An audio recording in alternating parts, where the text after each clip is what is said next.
Here's something that'll blow your mind. 95% of our daily actions and thoughts are controlled by our subconscious programming, which means most of us are living life on autopilot without even realizing it. That's such a striking statistic, and it really makes you wonder how many of our choices aren't really choices at all. Well, what's fascinating is that neuroscience shows us our brains are literally wired for survival, not success. Think about it like this: our neural pathways are like well worn paths through a forest, and we keep taking the same routes simply because they're familiar. So you're saying we're basically stuck in these mental loops because our brains prefer the known path, even if it's not serving us well. Exactly. And here's where it gets really interesting. Studies show it takes about 66 days to form a new habit because that's how long it takes for new neural pathways to become established. Our brains are like efficiency machines, always looking for the quickest route. That reminds me of something I read about neuroplasticity, how our brains can actually rewire themselves throughout our entire lives. You know what's fascinating about neuroplasticity? Research shows that taxi drivers in London actually develop larger hippocampi, the part of the brain responsible for spatial memory, just from memorizing all those complex street routes. So if our brains can physically change from learning street maps, what happens when we're constantly running negative thought patterns? Well, studies have shown that persistent negative thinking actually creates stronger neural connections for those thought patterns, making them more automatic over time. It's like creating a superhighway for negativity in your brain.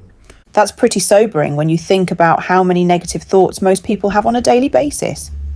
The average person has about 60,000 thoughts per day, and research suggests that for many people, up to 80% of those thoughts are negative.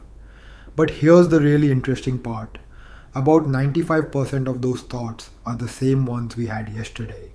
That explains why it's so hard to break free from negative thinking patterns. We're literally reinforcing them thousands of times each day. And here's where quantum physics adds another fascinating layer. The observer effect shows that the mere act of observing something changes its behavior. When we apply this to our thought patterns, it means that simply becoming aware of our thoughts begins to change them. How does that translate into practical steps for someone who wants to break free from these mental loops? Research from Harvard shows that mindfulness practices can actually decrease the size of the amygdala, the brain's fear center, in just 8 weeks. It's like having a reset button for your neural pathways. That's remarkable. So our brains are constantly changing based on what we focus on and practice. Exactly. And here's something even more fascinating. Studies on visualization show that mental practice can be almost as effective as physical practice. Athletes who visualize their performance actually activate many of the same neural pathways as when they're physically performing. So in theory, we could start rewiring our brains just by consciously choosing different thoughts and visualizing different outcomes? Well, it's not quite that simple. The key is combining new thought patterns with actual behavior change. Research shows that when you pair mental rehearsal with physical action, you can accelerate the formation of new neural pathways by up to 40%. That makes so much sense. It's like creating a feedback loop between our thoughts and actions. And what's really exciting is how this applies to breaking free from feeling stuck. Studies show that taking even small actions that contradict our limiting beliefs can create what neuroscientists call a pattern interrupt, essentially forcing the brain to create new neural pathways. So what would you say to someone who's hearing all this and feeling overwhelmed about where to start? Research suggests starting with what's called micro habits, tiny changes that are so small they don't trigger the brain's threat response. For example, if you want to become more confident speaking up, start by making one comment in a meeting each week. That's much less daunting than trying to make massive changes all at once.